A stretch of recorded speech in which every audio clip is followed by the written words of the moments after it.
Guys નમસ્તે, સ્વાગત છે તમારું મારી ચેનલમાં। આજે આપણે બનાવીશું લોટવાળા મરચાં। તો અહીંયા મેં તેલ લીધેલું છે, આપણું તેલ આવી ગયું છે। હવે આપણે એમાં નાખશું હિંગ। ત્યારબાદ જે આપણે મરચાંના કટિંગ કરી લીધા છે અને ધોઈ લીધા છે, હવે આપણે તેલમાં એડ કરીશું।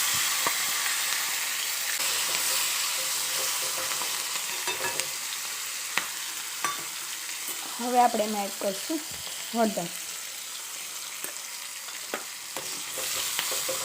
સ્વાદ અનુસાર મીઠું, થોડાક ખાંડના દાણા એડ કરીશું। આપણે એડ કરીશું ચણાનો લોટ,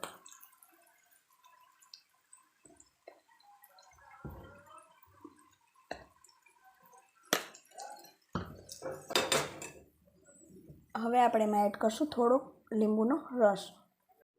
તો તમે જોઈ શકો છો કે આપણા લોટવાળા મરચાં બનીને તૈયાર છે। તો તમે આને સંભારામાં પણ લઈ શકો છો, અને જો રોટલી સાથે તમારે ખાવાની ઈચ્છા હોય તો રોટલી સાથે પણ લઈ શકો છો।